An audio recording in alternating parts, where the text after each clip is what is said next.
Previously on Tales from Tech Titans. Chip, what did you learn about leadership from being in the army? Okay. The first thing is that there is a leader in all of us. This debate about nature or nurture. For yourself coming out of the army, you then spent probably one of the most unusual career pivots I've ever seen, actually. But you then spent a year working with Jackie Stewart in Formula One. Yes. What did a day in the life of that job look like? Oh God, I couldn't tell you what a day in the life looked like because it was so different. In the honour of being the Christmas special, we are doing a slightly special episode. You're not strictly speaking a Titan in the world of tech anyway, but you are the man behind the scenes that helps to create the Titans and the teams and the missions that they're trying to achieve. A leader always needs to have a compelling vision and a why that links to it. One thing that you and I have spoken about previously is that there's 4 types of CIO. Yeah. Do you want to walk me through that model? Because I remember it's fascinating. It was a fascinating piece of work, and the professional IT, or CIO, and the other one is the GM. 2 externals are interesting. One is the consultant. So that's a nice segue. Let's talk about your work in kind of leaders and leadership teams. And you've worked with some amazing leaders and some companies around the world. Through the work you've done, you've done it for a long time, sort of 20 odd years. What leadership challenges do you think sort of transcend time and space? What's an ongoing issue from a leadership perspective? If I can slightly reframe that, of course. What has always been and always will be the core of leadership? Yeah, that's right. Yeah. I'm still answering the question. Yes, that's exactly a much better way of asking the same question. So thank you. A leader always needs to have a compelling vision and a why that links to it. Yeah. And linked to that, an ability to communicate it in a way that people connect with emotionally, not cognitively. Yeah. So storytelling, and we can look back at Churchill and Trump. Great at connecting people, meeting people where they're at. Yep. So there's that. Leaders need to. They always need to pay attention to talent, and that's always going to be the case. Rather than seeing them as numbers or counters, is how to identify and develop talent, and then and the next one is having identified the talent, I give it its head. I give it enough rope to actually realise. So that's interesting, right? So we're talking there about identifying hidden potential in people. How would you advise someone, or how have you seen people having the ability to do that, to identify that hidden potential in people? Well, this is it's one of the age-old. So you're talking about potential. Potential is one of those words like love and beauty. Impossible to define, but you know it when you see it. Yeah. So there are people who have who try to, and anyone who's listening who's been sitting around a 9-box, the dreaded 9-box matrix, will know this. Yep. How do you decide who's going to go where? Some of it's subjective. But the textbook, if you look in the textbook, it'll be about there's a certain amount of ambition and drive. There is a certain amount of intellect, if raw, but there's a certain amount of intellect. There's initiative. But as far as I'm concerned, it's a bit of a bet. And if you and let me actually use slightly more technical language and call it an experiment. Yep. So if we see the 9-box matrix or the talent development matrix where you prioritize who you think is high potential or not, that shouldn't be the end in itself. That all that does is shows you where to place your bets. Then what we do is we pay attention to developing people by putting them in situations where they can learn and where we can find out about, and where we can find out about them. Yeah. We had this model, or it's not even a model, at Deloitte, and it's probably not a Deloitte one, but we used it, which was the 3 E's.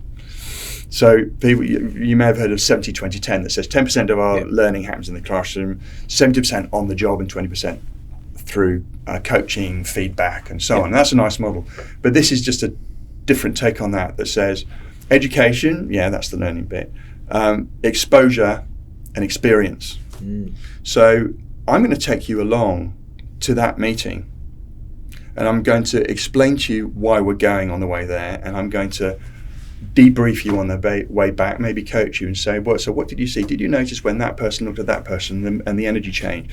So they're getting real-time learning. You were going to that meeting anyway. So just making an effort to integrate development into everything that you do, I think is the key. But then you can reappraise how that person's gone. You need to put them in. So that's the exposure, but also the experience is putting them in heat situations. See how they cope, and if they fall over, that doesn't mean they haven't got potential. It just means that I might have set the experiment up wrong, but nevertheless, that's my container for developing this talent. Well, it's also interesting because I think you get that kind of promotion paradox, right, where people essentially are promoted to the point of incompetence, and then essentially their career can be torched because they feel like a failure for forever. But if you're not careful, people are kind of chasing that constant progression, not really knowing why, but because it feels like that's the thing that you do once you're in some of these corporates. So I have to take you back because I haven't finished my list of the sorry, immutable. Okay, that's right. No, it's really important. So there's setting direction and there's enabling the people to do it. But there's a few other things. There's two sides of the same coin, but are absolutely essential. One is authenticity. As I've said before, if people don't get you, how can they follow you? And the other is humility. Or vulnerability, which says as a leader, I need to embrace my own ignorance. Because that way, particularly in the kind of the massive information overload that we get today, I'm not going to have the answer.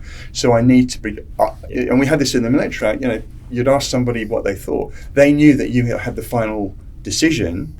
But you would gather. I would gather information. I'd gather perspectives off the troops, and then I would say, and now we're going to do this. But they've been listened to, which also motivates them. But it's really important to have that humility and that inclusive piece. Back to the brain being wired for relationships. People have a real positive response, dopamine response if you ask their opinion.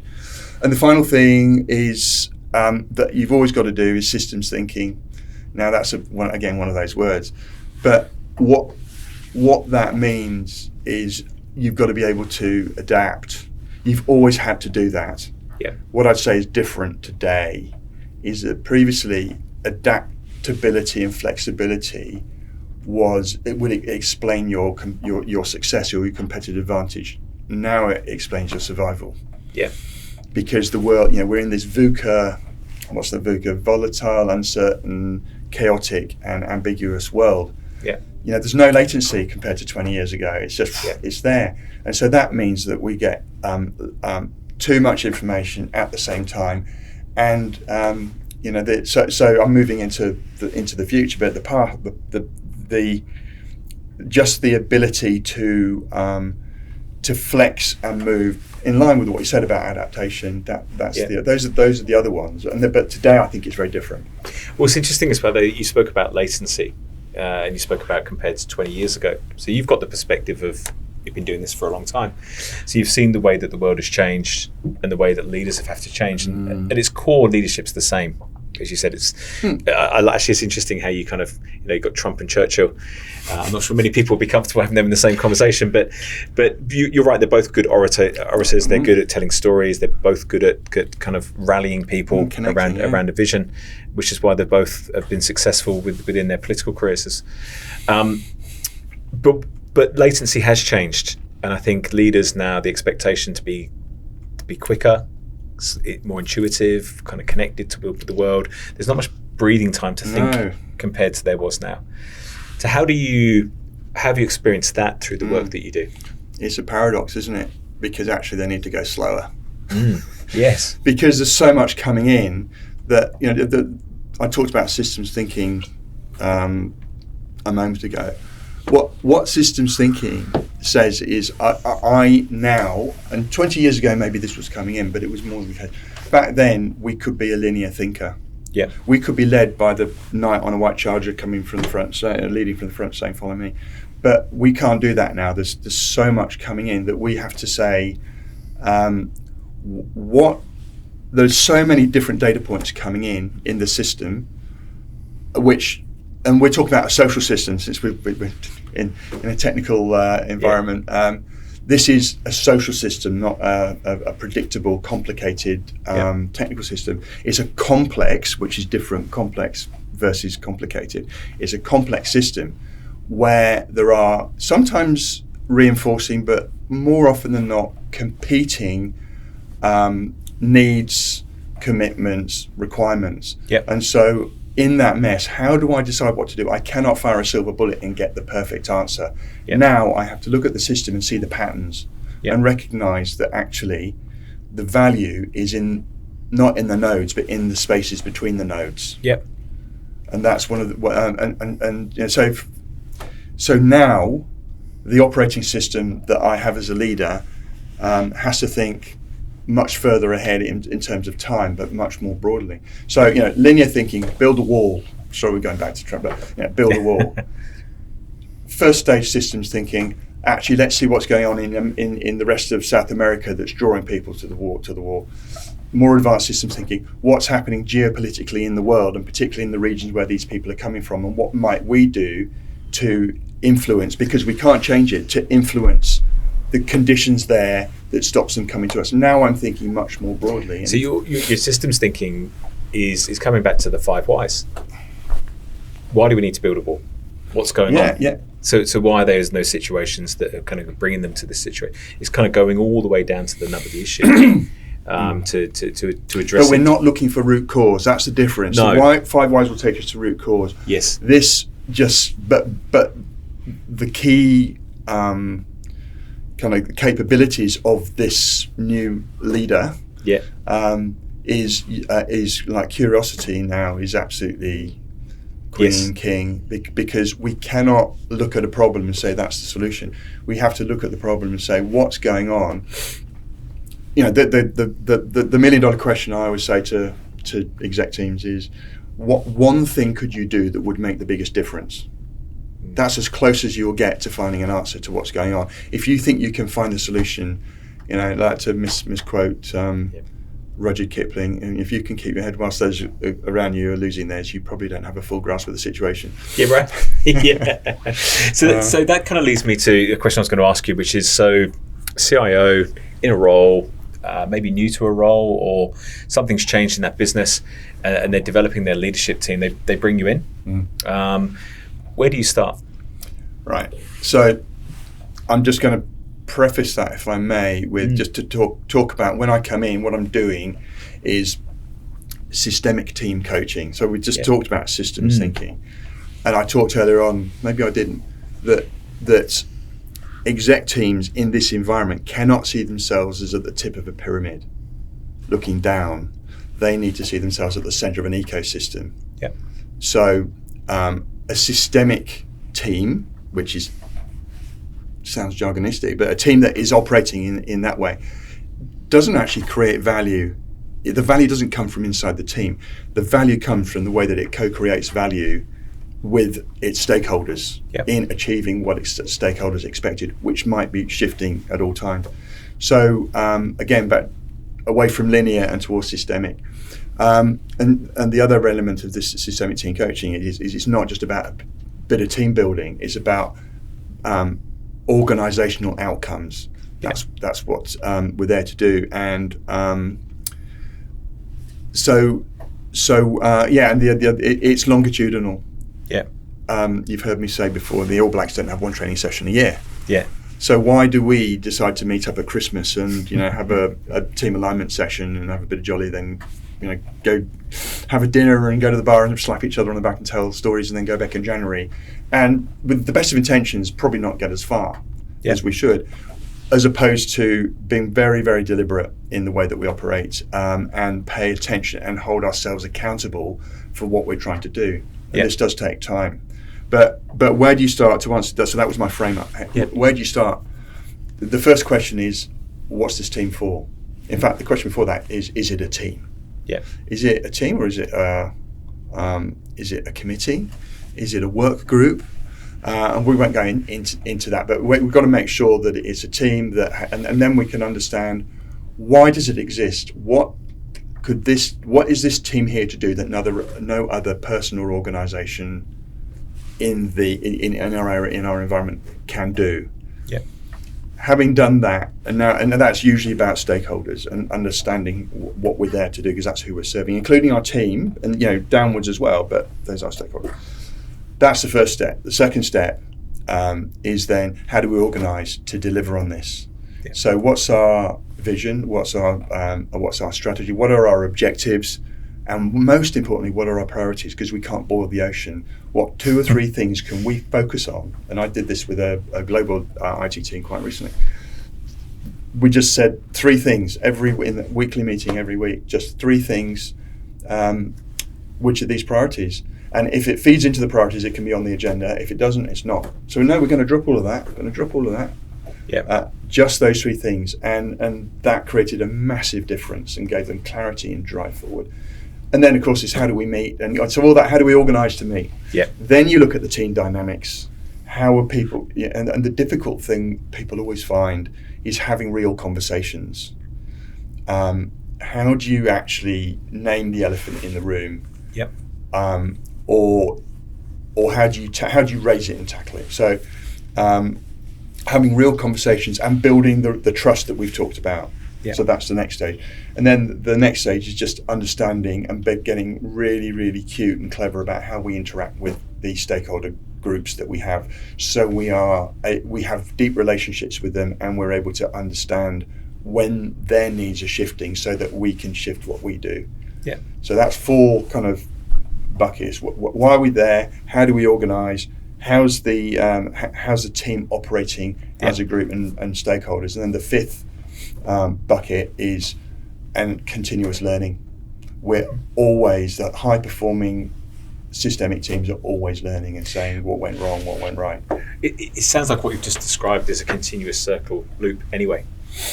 Yeah. I think every time you go around that loop, you're going to get stronger as a group. You're going to understand probably the first trip around, first lap around the block, so to speak, could be fairly superficial as you're kind of figuring those things out. But Absolutely. It's going to get deeper and more because the trust grows, the confidence grows, people are prepared to call each other out or congratulate and share success, which is going to get better objectives, better priorities, better focus. Totally. That would be my assumption listening to what you said. Absolutely.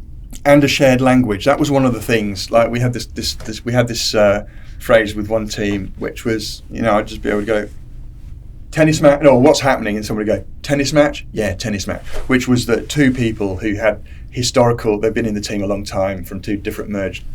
Yeah. Anyway, long story. But every so often they would start just kicking off, very politely, and the rest of the team would be doing this. Yeah. So it's like, if the conversation doesn't involve every member of this team, it shouldn't be a conversation that this team has.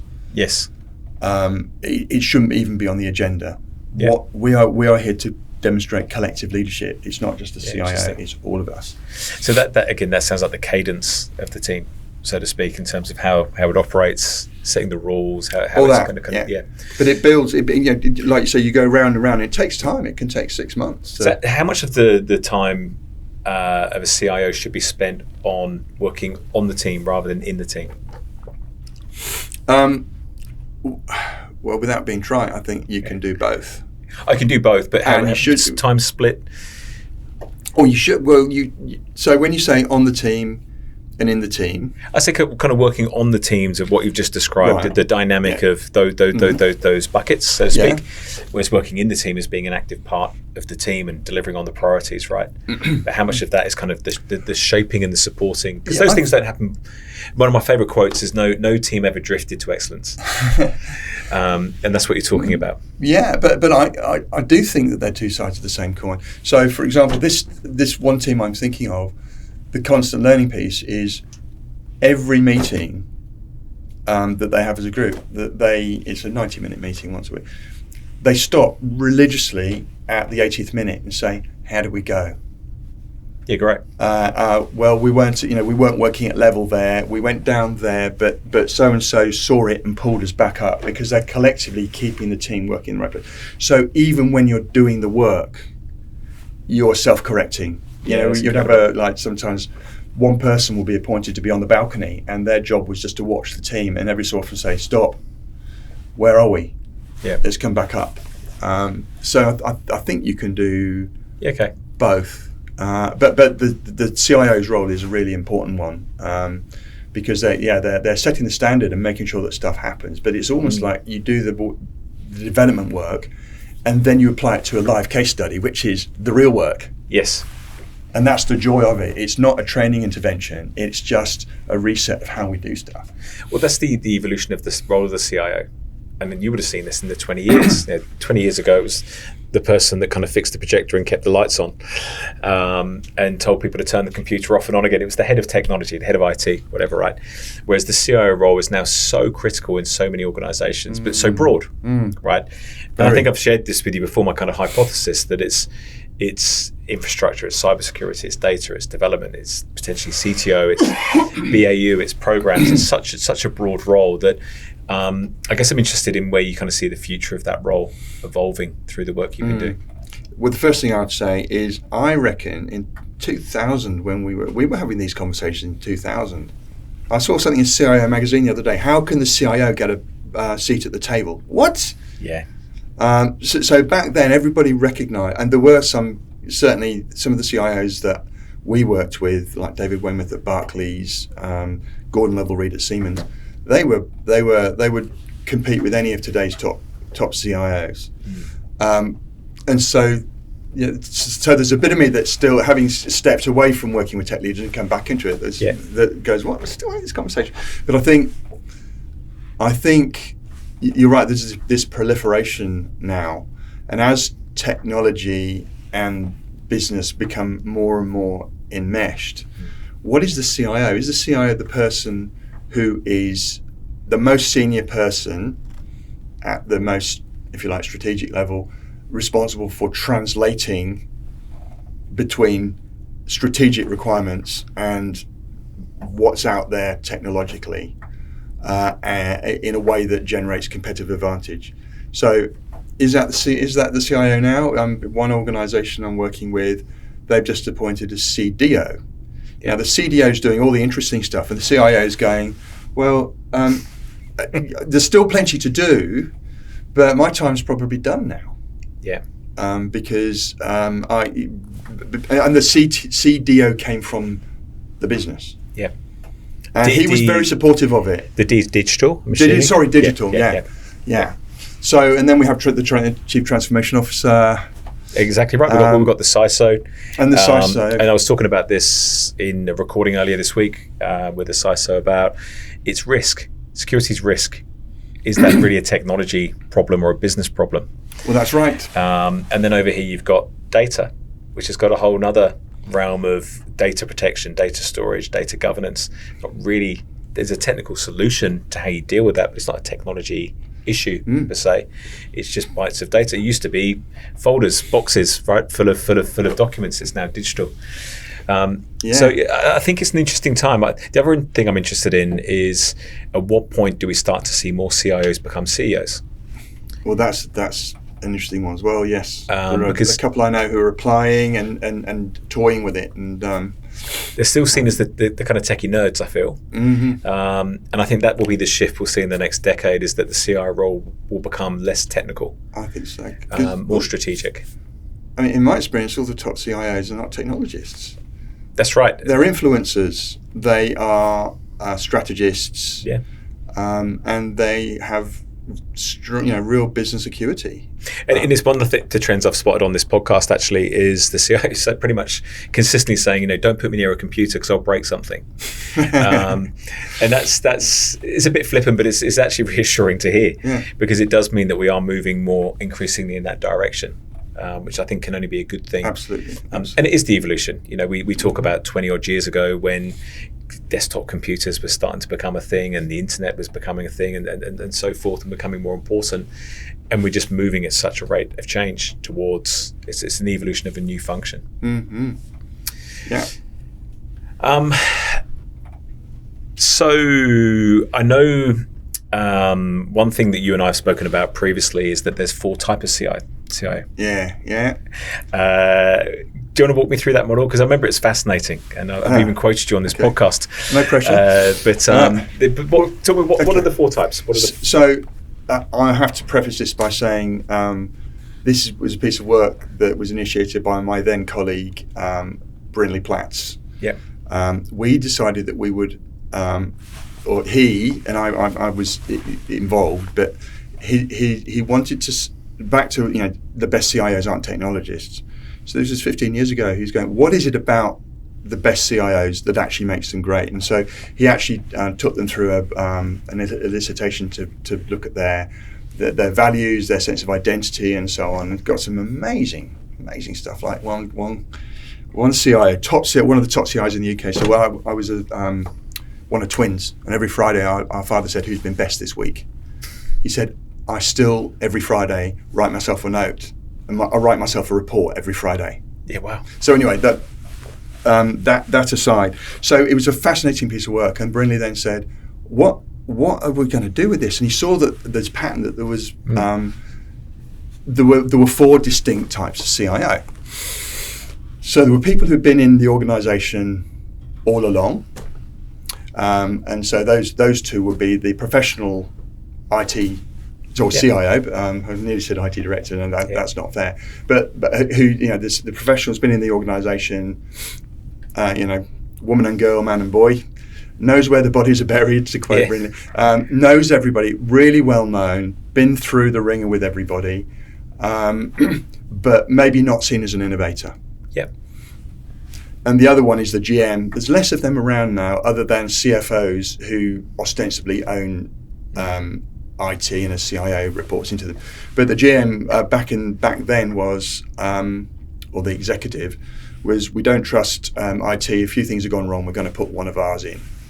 And maybe it's still. I'd be really interested actually, because we're just shaking this off and wanting to validate it again. To your point about the fragmentation. The 2 externals are interesting. One is the consultant.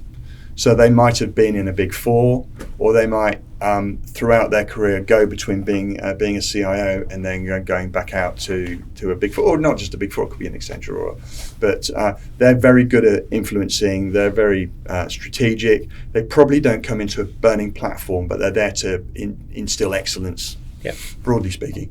And then the 4th one, which you've mentioned, is the Paratrooper. Yeah. So the Paratrooper comes in, mandate of change, probably 2.5 years, maybe a little bit scary, doesn't really mind because they come in on a mandate of change. Yep.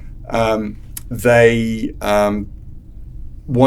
having created the change, they then do not want to stay, and they move on. And so part of what the best paratroopers do is they also are developing somebody who's probably in the professional CIO category in the organisation to embed the change and lead it back through steady state. Yeah. And I redid this elicitation interview that we did back in the day with a CIO who's just left a large organisation in Australia, and she goes, "I'm a paratrooper, that's me." And now I got some language to explain who I am. Yeah. And that's how we've used it is to help CIOs just take a step back, take stock, and say, what's my narrative? How can I explain who I am to the business? And I feel bad saying to the business, because it's we're more like. But you're talking about a value proposition. Yeah. That somebody absolutely brings, but equally on the flip side, it's for organisations to know what kind of CIO they need. Yes. So they're getting the right person for the job. And it's interesting with the paratrooper, because as you say, that person potentially can be nurturing someone then within the business to take on the reins when they exit. Yeah. That maybe hasn't quite got the experience to be able to step up in to do that themselves at that point in time. And the chances are that person, the paratrooper, is probably going to leave a bit of a mess somewhere. Probably, yes. Yeah. Not definitely. Because there are heads that will have been banged. Correct. This person I was talking to the other day, as I was interviewing her, the amount of times that she said, "Yes, and I shot, as in, and it's like that's the language, because Yeah. I mean, I'm getting this stuff done, and it's probably not the greatest language, but it was used in private, so I'm sure she would have used that to them. But sometimes people need that. They as in the organisations need that abruptness of change. You can't always be slow and wait for people to come on the journey. No. Things need to happen, but then you do need someone that can come in afterwards and smooth the ship and smooth the ship. That's the same, but you know what I mean. Kind of calm things down and normalise stuff. So, do you think if somebody is naturally inclined towards one type, they can change and become the other type of CIO? Well, it's an interesting one. I can't think of people who have. I mean, sometimes when we talk them through this process, some of them will go, "Well, I don't actually feel that great being a professional CIO." Oh, well, the world's my oyster. I think I'll just go and find a burning platform and go and find an organisation that needs somebody to do transformation. Yeah. So I think you can, but it's not. They're not very kind of solid ring-fenced buckets. Yeah. They're just a way of helping someone, like you say, shape their value proposition. Yeah, that's right. There's nothing prescriptive about it, or it's not about personality types. Yes. So absolutely, you can. But the person has to want to, and if they've been CIO in the same organisation, grown up for 25 years, there might be a reason for that. Yeah, that's right. And look, when you've done that, it's very hard to become the paratrooper. Oh yeah, I'd say. Because you are embedded in the organisation, and it's hard to then turn around and say, right, now I've got the reins, I'm going to shake things up. Yeah. Because you've probably not been promoted for that reason. No. At that stage, you probably want to go and be a consultant. Not a consultant CIO, just a consultant. Yeah, that's right. And then maybe you become a consultant CIO. Yeah, that's right. Yeah. So it's a nice model, and we could share the paper. It was done by the Leading Edge Forum, who belong to CSC in the UK. Okay, Who've since been bought by created DXC, and the Leading Edge Forum is now Telsite, which is Sydney-based, and I'm chatting with them at the moment about how we might update this whole piece to see if it's still useful. But it would be useful I'd love to get input from anyone around how relevant it is. I think we'd love to get it and put it in how we do this stuff. I'll look to Hayley, but add it in the comments or some kind of link so that we can share that, because I'm sure people will be interested. All right, we're going to move to our lightning round. Oh, right. Okay. Mix things up a little bit, and then I'm going to come back and ask you a few more questions. But I'm going to give you the cards here. The only thing on the table not covered in tinsel. I'm actually hoping in there that Hayley's included what's your favourite Christmas joke. So I may have to ask you that one. Oh, God.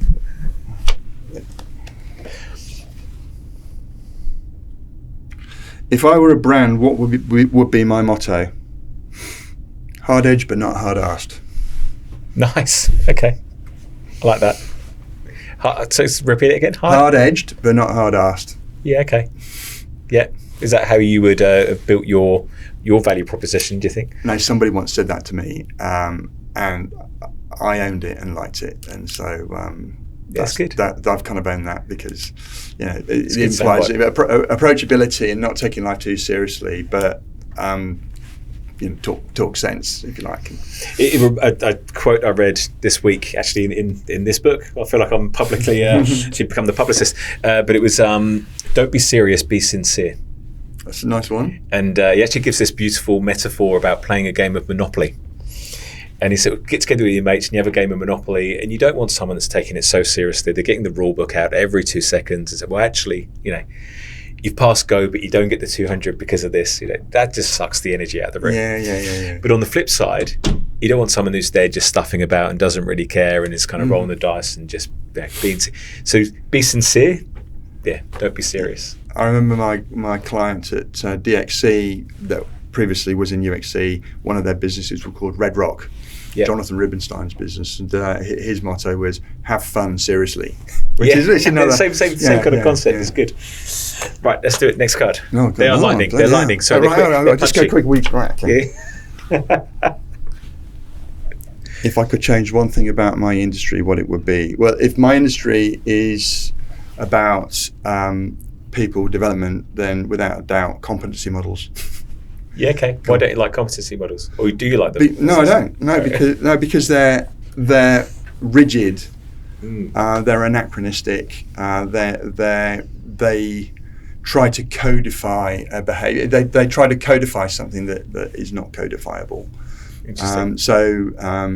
Much prefer to work on maybe behaviors or principles. Like I'm working with an organisation at the moment around their leadership principles that imply behaviors that people can choose to do, rather than saying, well, you are only reaching that you have only demonstrated flexibility if you do this, and if you are that senior, then that's what flexibility looks like, which is a bit inflexible.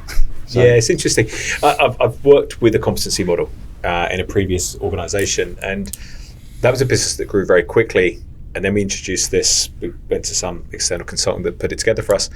But what I found at the time as a still developing leader is it helped me make things that were intangible more tangible. Okay. To be able to have conversations and give feedback to someone in the team. So it sounded less like an opinion. And to be able to frame it and say, I think this because of I saw this, or I witnessed this, or did you know that you're really good at this because I saw this situation? So it kind of anchored a conversation. No, that makes sense. So but I actually, it's really interesting. You made me kind of rethink, because I hadn't thought about it that way before.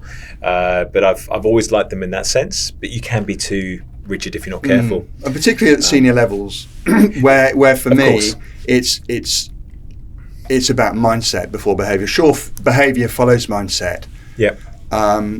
But articulating what the behaviour should be. So that's why things like the leadership circle, which is just the most amazing 360 that based around a leadership model of executive excellence. That talks about behaviours and characteristics, and helps you understand where you've got. Anyway, I won't go into detail, but it explains where your strengths might be in overdrive and how to notice them. That's interesting. But broadly speaking, I'm a fan of maybe it's because I don't like too much structure. Well, no, it's. I'm not the only one, by the way, in the industry. I'm not saying I'm for or against it. I think you can see the pros and cons. We did something interesting this year at Ember. We have 4 company values, which I think one of our successes has been, if you asked anyone in Ember what are our values, they'd be able to tell you. That's great. Which I think is unusual. But so we went to the next level. We actually defined 2 behaviours. We called them KBIs, so key behaviour indicators, that described if someone was using that value as a strength. But every statement also has an under and over. So it describes if they're underusing it or overusing it. That's nice. Yeah. And we're actually running an exercise at the moment where we're using them as part of our end of year kind of performance reviews. And it's still quite tricky, by the way. I still look at it and think, I think this person probably is using this, but I can see times when certain contexts where they don't or when they do. But I think, again, it makes conversations more tangible sometimes. That's looser. That's fine. Yeah. I like that. And a competency model's light is fine. And that's exactly what it is. But it's where you've actually got this spreadsheet that actually you lose the will to live. And when we have HR clients who say, we want you to work to this, then all of us collectively look at each other and inwardly groan. Yeah. There you go. So, yeah. Cool. Last question. Go on. Pick one at random. That one's probably not so relevant for me, just because I'm not a technologist. Okay. There you go. What's next in my career bucket list? Well, that's easy. Retirement. Is it? But not yet. Not yet. Yeah. But I don't see myself doing anything different to what I'm doing now until I've finished doing this. So it's interesting. A couple of years ago, I read the Ikigai, I think that's how you pronounce the book, the book, and the kind of concept that there is no idea of retirement in Japanese. Actually, we talk about language. It's nice loop all the way to the start. There's no word for retirement in Japanese. There's this kind of transition to the next phase of life. So what do you think you'll do when you retire? Well, okay, I was being flippant when I said retire, because I completely agree with what's Ikigai. It's the kind of confluence of what you're passionate about, what you're good at, what you can get paid for, and there was a fourth one. But what the world needs. What the world needs, yeah. And so I will do this as long as I can, as long as until ageism kicks in or whatever. but because I do have I do have some fire in my belly and a real purpose around back to the sergeant major, helping people find the leader who's in them. Yeah. But building on that in this context, helping the technology industry in Australia raise the bar in its leadership capability. So some of that's collective capability, and some of that's just helping find the leader in some. There are some quite senior IT execs who've never had any development at all. Yeah. Soft skills development at all, and they get into the top table, and it's like, oh, what got you here won't get you there. I'm suddenly at the top table, and everything that got me here is now not that useful, because it's now about ambiguity, not certainty. Got to go again. And therefore just helping, playing my small part in the industry, and I'll do that as long as I can. And it's interesting. I think when I was reading Ikigai, I hope I'm pronouncing that right, but in this kind of notion about non-retirement, and I was thinking about, if you go back maybe 50, 60 years and people retired and they got the gold watch or they got the clock or whatever it was, and they worked at the place for 30 years and off they went. We just live in a completely different world now, a much more connected world, a world where people travel more, generally day to day, week to week. Back then, people probably didn't go overseas or as much, and they would retire, and if they're in England, they'd move to Spain or whatever they would do. But I think the world has changed. I think it's more dynamic now. And I don't think we necessarily have these kind of distinct phases to life. No. It's more fluid. Yeah. So I do wonder what the future of retirement, looks like, and there's way more things to occupy ourselves with now as well. By the way, become maybe I'll become a drone photographer. That'd be a good one, wouldn't it? A drone photographer. Yeah. We're just fly with well, this drone. time of year, I have got a drone and I love it. And not that I get much chance to use it, but at this time of year, certainly in Adelaide, there are these avenues that are massive avenues of, or long avenues of jacarandas. Ah, beautiful. And it's just stunning. And then there's when on Victor Harbour, when the whales come out, just getting the dolphins. Yeah. It's just. I met a CEO once who his role involved him always being away from home, pretty much in a different city, traveling around the world. And I said, how do you kind of get downtime? How do you occupy yourself, or what do you do in a different city, different hotel? Like, it gets tiresome after a while. And he said drones. And he said, I get to a hotel, make sure I'm pretty high up on a balcony, and I fly the drone off the balcony, and I photograph the city and observe it, and it's my mindfulness. It's what I do. Like, I explore the city from above, and it was such an unusual answer. I didn't quite know how to respond. But as you're talking about that, it's actually it's pretty cool. Like they say, the world, there's way more difference and opportunity to do different things now. So, look, a couple of last questions then. So, what are you most proud of in your career?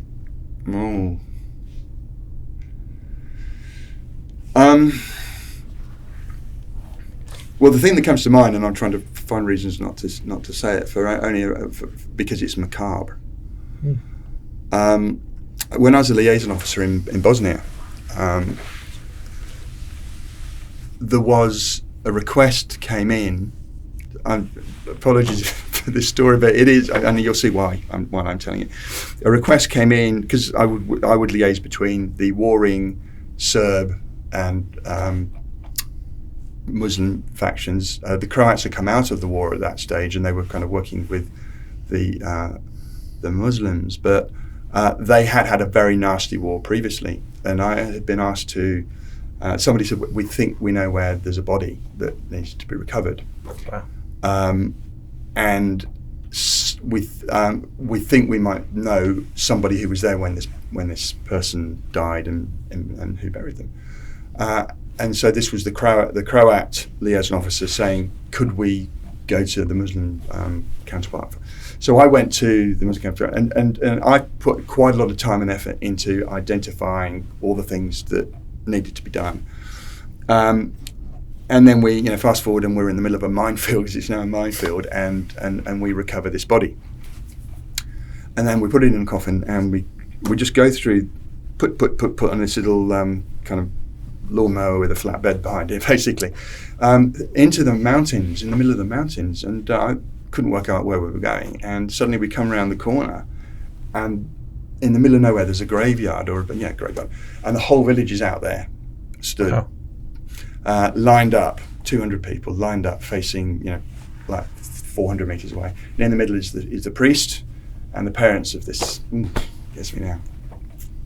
And so we deliver the coffin, and the parents were just grief-stricken but relieved. And then my interpreter said, this is their third child who's killed in this conflict. Wow. And this is the only body they got back. And so I went to bed that night feeling that I had done something, that I'd contributed. A lot of people did it with me, but I felt that I'd applied some initiative and a bit of tenacity to getting an outcome that led to that for them. And that was it sounds wrong to say proudest moment, but it was definitely the most fulfilling thing that I've done, because I had a chance to really make a difference. Well, wonderful answer. I think we're about 40 episodes in. I think that's the best answer I've ever received to that question. That's it's the impact of what you're doing, isn't it? And I think, again, going back to what we spoke about earlier, people think you join the army, you put on a green uniform, you run around with a gun, shooting bad guys. I was wearing a blue uniform, blue beret. I was at UN. Yeah, in that. But it's very easy to think of those. But there's a lot of that stuff that goes on too, right? That has a big impact on people and their ability to cope with what's kind of going on around them in some pretty bad situations. Do you have any career regrets? I think we are a product of our mistakes and successes, and you can't change. You can't go back, can you? So the person who's sitting here now is here because of everything that went before. Okay, so I'm going to reframe that question. We regret what we don't do. Okay, I've got an answer to that as well. Yeah. When I was in officer training, I got a chance to apply for a private pilot's license, a scholarship, and I went to the RAF at Biggin Hill and to the selection centre and did all these simulations, and it was quite difficult. Like silhouettes from different angles, and which way is the plane facing now when you look at these dials, and it scrambled your brain a bit. And I didn't get it. A couple of guys got it, and they got to do their private pilot's license. And about 3 years later, I bumped into the Army Air Corps, the guy who had actually initiated that, and I bumped into him in Germany, and said, "Oh, that was such a shame that I'd love to have been a helicopter pilot." He said, "Well, you could have been. You came top, but you just weren't selected for the And there were various reasons why I didn't get the thing. So the regret is that I could have been a helicopter pilot, and if only I'd just been a little bit more tenacious in following up on why I hadn't got it." Yeah, well, there's still time. There's still time. I suppose there is. Back to the drone flying. Yeah, that's right. That's right. Drone. That's right. Yeah. Different kind of helicopter. All right. In the Christmas spirit, feedback is a gift. So, what has been the most significant feedback you've received? We've been talking about ambiguity and making decisions and so on. I think early on in my career, I remember there was a time where things were going wrong, and I was waiting for more information. And so, the feedback was, you shouldn't have waited. So it was very similar, but it was the little phrase that came at the end of it, which was, it's better to make a bad decision early than a good decision late. And that has been so good, because it moves you to action. Now, I know that there'll be enterprise architects and CISOs out there who are hearing me going, no. but you get the spirit of it. If in doubt, act. Because you can always backfill, nearly always backfill, but if you wait too long, then you might not. Yeah, absolutely. And often it goes back to what we talked about earlier, right? Having a plan is better than no plan. Yeah, absolutely. Yeah, you're doing something. At least you're moving forward. You're not sitting there kind of waiting to be found. Yeah, you're off in the Andes trying to find your way out. Given that you do so much work with technology leaders and leadership teams, thinking now more about, let's say, aspiring technologists that are kind of working their way through their career, what advice would you give to someone at that stage in their career when they're thinking about their future? Right. technologists, well, I'm going to come from where I come from, but not being a technologist myself. But if it's general advice for younger people, you wouldn't be surprised to hear me say, learn a language, travel, don't beat yourself up on what you want to do and what your career should be. Get as much breadth of experience as you can until you're 30. And when you're 30, if you haven't decided, decide then, but then go for it. But we can sometimes get drawn into doing things a little bit too soon. And they're the best technologists, and be they CIOs or whatever, in terms of how they can add value to a business, are quite often the ones who can bring those people skills to bear alongside their colleagues who are more technically minded. So I'm not saying that if they do that, they're better than the ones who are just technologically minded, but the ones who kind of end up in the kind of roles that we talk about. That diversity of experience is important, I think. Yes, interesting. Are you familiar with the book Range by David Epstein? No. So he essentially has put together the argument that being a generalist in the world of specialization is the future. Right. And he draws examples from people like Roger Federer, that didn't really start specializing as a tennis player till his late teens. And he played basketball and a multitude of other sports. And I was actually watching one of the American football quarterbacks warm up recently before a game. And he warms up by shooting a basketball and throwing a baseball and swinging a baseball bat and doing all the other range of different sports to make him better as a quarterback. But it's a great book. I'd highly recommend it. It speaks exactly to what you've just spoken to, which is don't rush to specialize. Go and learn a broad range of generalist skills, because it's actually going to help you solve problems. You can narrow your focus too soon if you're not careful. Absolutely. So, interesting. What's something you've learned in 2024 that you want to kind of build on in 2025? Learned. The only thing that comes to mind is because most years I do some kind of professional development program, and I haven't done one this year. But off the back of what I did last year around team dynamics, there was a book called Where Did You Learn to Behave Like That? Which is all about childhood story. And I'm fascinated by it. There was once a CEO who I worked with who had this feedback: easy to connect with, hard to get to know. It's like, well, that sounds kind of contradictory. But the problem is they were being perceived as a bit inauthentic because they were chummy, and then they've got nothing. When we went back into the story, there was no deep psychological analysis. It was they'd been an army child. And they'd moved school every 18 months. So they got really good at connecting with those around them, but then wouldn't let them get any closer because they knew they were leaving. Interesting. And so that's just one tiny example of how, so he had this strategy that kept him safe at that age, but we can't then just delete it and say, I don't need that anymore. So it's there.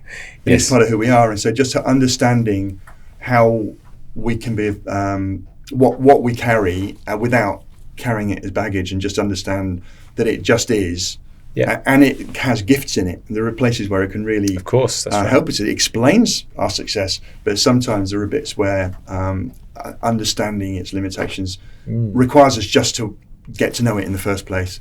So I'm the lady who wrote the book, whose name I've forgotten, but she's got a program, so I think I might go and do that next year. Yeah, nice. Yeah, great. Okay, thank you. Again, final segue into my final question, I suppose, or nice segue, is what else are you kind of reading? What are you listening to at the moment that's inspiring you? What else? What I'm reading at the moment, the Simon Sebag Montefiore's book, The Biography of Jerusalem. Okay. Yeah, I just figured that it's been around for a while. It's a well-known and well-received book that I'm halfway through, and we've just about got to the Crusades. It's a very big book, but I just figured with what's going on over there, I wanted to really understand. Yeah. And at the risk of being contentious, my view about what's happening there is anyone who takes sides, unless they are actually invested personally, doesn't really understand it. It is a classic systemic very deeply a historical issue. And so I just wanted to, in the spirit of what I've been talking about today, just wanted to understand it. So I'm reading that. I listen to the podcast. The best podcast out there in our space or my space is The Knowledge Project with Shane Parrish, who's actually was an advisor, Farnham Street. It's called the Farnham Street blog. Originally was around the psychology of investment and mental models, and it's much broader now. And it's just really great ways of thinking about the world, and has some great people on. So I listen to lots of podcasts, but that's one. That's a book, and then I read The Economist every week, or if I can, as much of it. From a global perspective, you mean? Yeah, absolutely, because I think it's really important. The New York Times, not cover to cover, but I dip into that, and the Times of London, which is probably not as centre as it used to be. So I try to keep myself. I'm really interested in kind of geopolitics and so on. So I'm very interested in the States. Yeah. But I'm not I think it's it's probably one of the things that I learned moving to Australia. It's you do become a little bit isolated from the rest of the world, and I think you have to go hunting for that stuff to really kind of see the bigger picture or understand the bigger picture of. I've been interested in the UK with Keir Starmer becoming Prime Minister. Didn't know a lot about him. He wasn't really involved day to day in politics when I left the UK, and then seeing the new leader of the Conservative Party. Femi Babatunde, Badenoch. That's right. Sorry. Which I'm again interested. Just there's a completely different world of British politics now with those two coming through. I listened to a podcast with Rory Stewart and Alistair Campbell. So Rory Stewart is a Tory. Alistair Campbell was Tony Blair's spin doctor. And so the idea is they disagree agreeably and from the two sides, and it's very.